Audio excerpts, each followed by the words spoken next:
Hello, Klaus here, and welcome back to this year's last video. So this video is all about looking back at what we achieved in 2021. I'll tell you about some of my favorite tutorials and stuff like that. But before we go to the rewind part, I just want to say something for you guys. Thank you very much for watching. Have a very happy new year, and I'll see you back in 2022. So without further ado, let's go to the video. So like every year, the 31st of December turned into the 1st of January. Hello, Klaus here, and welcome back to the channel, and welcome back to the first video of 2021.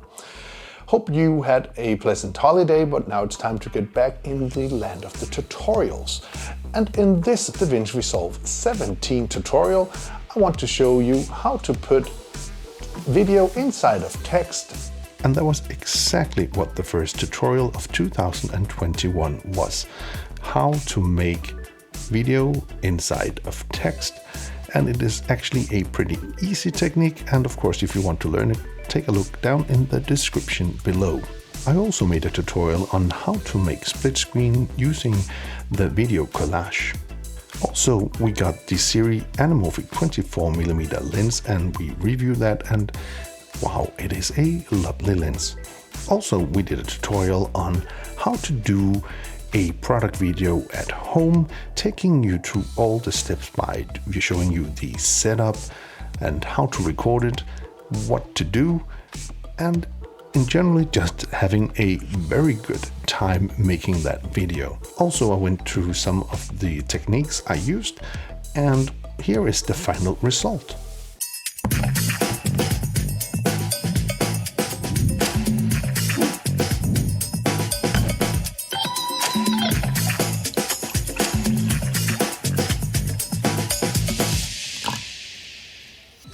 It's Wednesday, Klaus here. It's time for another basic Davinci Resolve tutorial. In February, the basic Wednesday tutorials began, and I've been making around 43 episodes teaching you the basic if you are new to Davinci Resolve, just basic stuff that you might want to know if you are a beginner in Davinci Resolve. And of course, you could check out the latest version right up here in the top corner. I also showed you how to do videos for social media using Davinci Resolve, taking your 16:9 footage and making it fit into a square format. Also, Blackmagic announced the Blackmagic Pocket Cinema Camera 6K Pro and all the new stuff available for that camera. And of course, I did a video about the camera and am super excited to try it out sometime. Also, I did a tutorial on how to make smoke using fast noise and combining that with an old photo. And I think it turned out pretty well. It was a fun tutorial to make, and the results were like this. I did it in 2 different ways, and of course you can find the tutorial if you look down in the description below.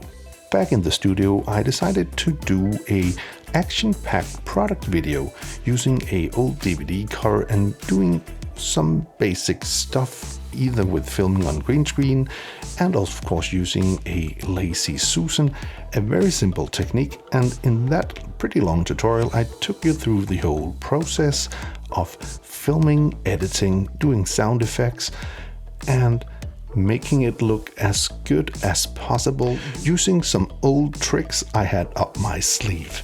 And it looked like this. Rutger Hauer in Hobo with a Shotgun. It's badass perfect. It will rock your world. Out now. In March, I showed you how to do a super simple call-out text and track that so you could use that in your shots. Pretty neat. Also, I did review the speed editor from Blackmagic, and this made the cut page way more easy to work with. And since the new updates in Davinci Resolve, you can actually also do a lot of these things inside of the edit page. I also made a tutorial on how to do vertical video if you want to have a setup like I had. using the Blackmagic Pocket Cinema Camera 4K and a monitor. So again, check out that video down in the description below. Also, I did another project where I went through how to do a soda commercial from sketch to final product. And again, I took you through the whole process of editing, filming, adding in different elements into your edit, and also I did a big portion of sound design and stuff like that in this video. And of course you can have the sneak peek of the video right here.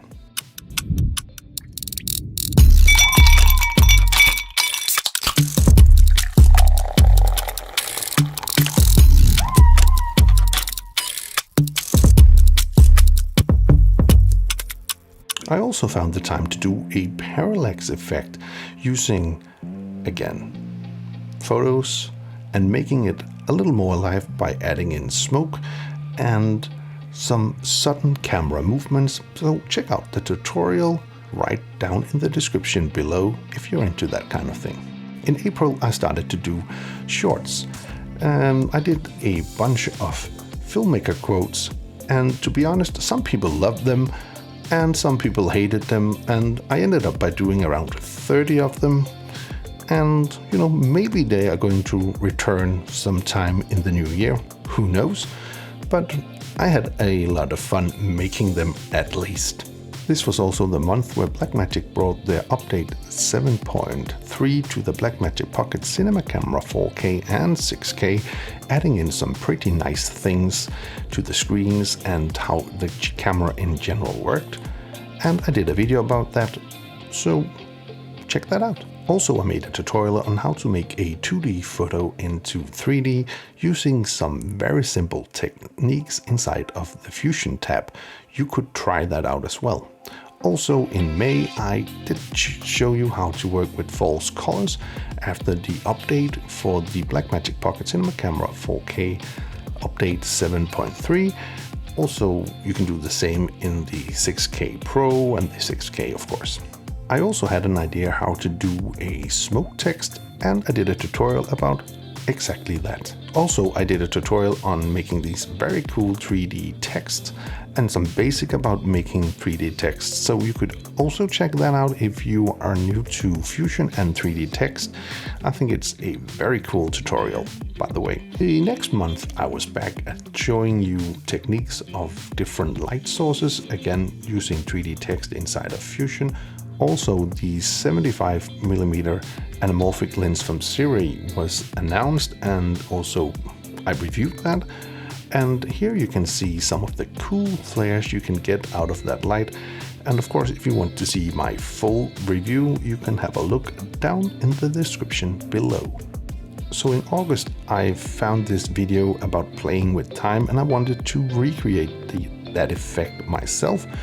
So I did a pretty long tutorial on how to do that, how to shoot that effect, and what to do in post to make it work.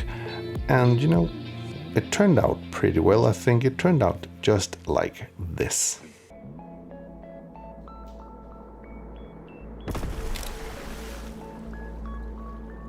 In fact, I loved that effect so much that I created another one, and I found an easier way to do the effect. So you can also have a look at how to do that. In September, Davinci Resolve got a major update in the 17.3 version, making it faster, giving it new features, making green screening in the edit page way easier. At the same time, I did a tutorial on how to morph objects together, kind of in the same way you would see in a 90s music video, just made super easy. Also, I turned myself into an apple using some pretty simple techniques, and that was a lot of fun to make, by the way. Also, I had fun by enlarging my eyes into some kind of a very strange tutorial, the meme tutorial I want to call this. Again, take a look down in the description below to figure out how to do this. Also, I did a tutorial on how to add in 3D objects into Fusion and to do a composition inside of Fusion. Turned out to be pretty fun as well, and I did this little TIE fighter thing, which were fun to make. Also in October I did a tutorial on how to make this outline effect, yellow marker effect, call it what you want, inside of Davinci Resolve using basically solid colors and just masking. Also, I were obsessed by doing travel maps for some reason, so I continued to do different travel maps in different ways, and I'm pretty sure I figured out the easiest way of doing a travel map. So if you want to see some of the travel maps I did, have a look down in the description below. Also, again, Davinci Resolve got a new update, 5 times faster, and this time there were big improvements in how green screen works. In Davinci Resolve also the subtitles were added in, so it's way easier to work with subtitles. Also overlays you can do now and preview your overlays and what they do. Again, pretty useful. Also, if you are using Dropbox, you can now work with Dropbox, send it to clients, they can send it back with notes. Pretty cool feature inside of Davinci Resolve. I also made a bunch of Halloween tutorials with text, slime text, blood text, created a monster, and also created a monster without actually having a monster, just me and some effects. Pretty nice tutorial, by the way. Also, I did do a hole in myself, which were also a lot of fun. In November, I did something very strange. I've been a PC user for years, but in November I changed out my PC with a Mac M1 and I haven't regretted that at all. It's a nice machine.